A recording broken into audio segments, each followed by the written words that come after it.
Le social, très intéressant, je veux dire, je m'y suis retrouvé pendant de nombreuses années, mais fabriquer, faire des choses, avoir du concret, je ne conçois pas une semaine sans aller sur un chantier, mettre le bleu, faire quelque chose avec la famille. C'est une autre vision de mon métier, une autre vision de ce que l'on peut faire dans le social. Je sais, bon, je dirais que la manière dont ça se passe au sein des services sociaux, c'est indispensable. Mais si à côté de ça, on peut développer d'autres aspects en fait, d'intervention dans les familles, c'est très bien. Donc c'est une autre façon de faire, complémentaire. Cela fait partie du quotidien d'Alain, prendre sa camionnette et rejoindre les chantiers d'auto-réhabilitation. Aujourd'hui, il est attendu dans la famille Le Mans.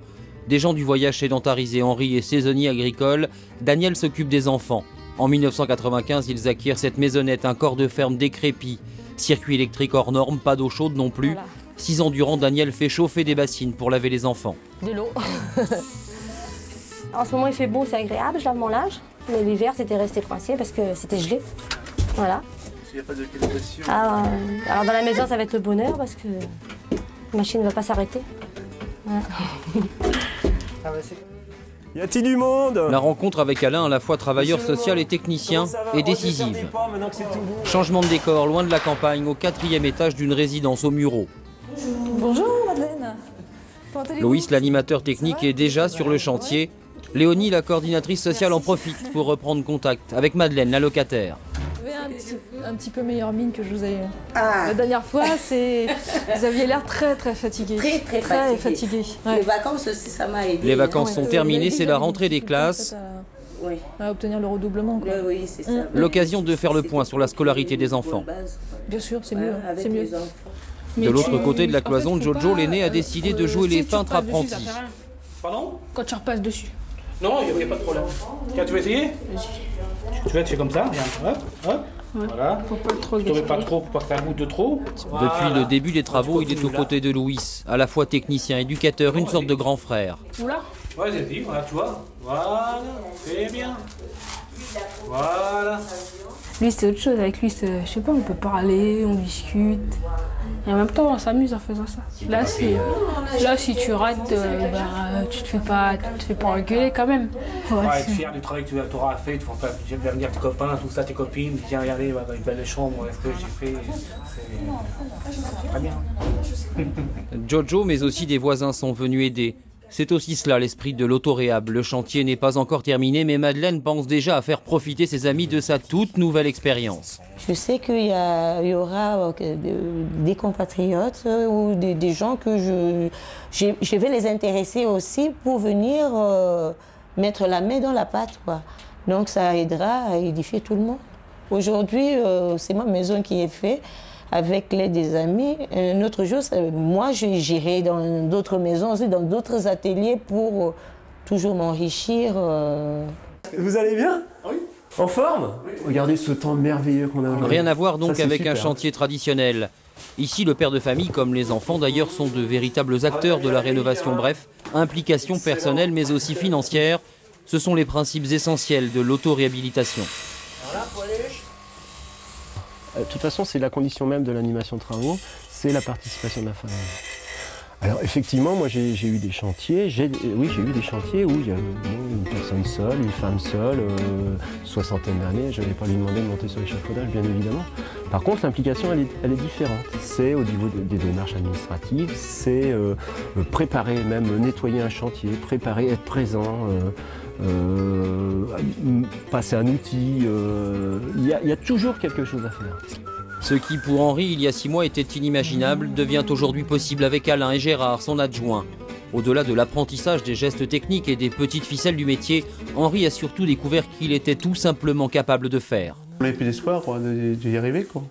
Puis avec Alain, tout ça, ça s'est bien passé au niveau de tout, quoi, parce que nous, on nage un peu dans tout ça, quoi. Pas évident, quoi. Parce que là, je sais comment est composé un peu la peinture, le carrelage, tout ce qui se fait, quoi. On voit un peu tout le travail, quoi. Monsieur José. Au contact d'Alain, Henri a décidé de poursuivre les travaux et de refaire une nouvelle chambre. Dans un mois, la famille sera installée dans sa maison. Un nouveau chantier réussi pour l'association Habitat Solidarité.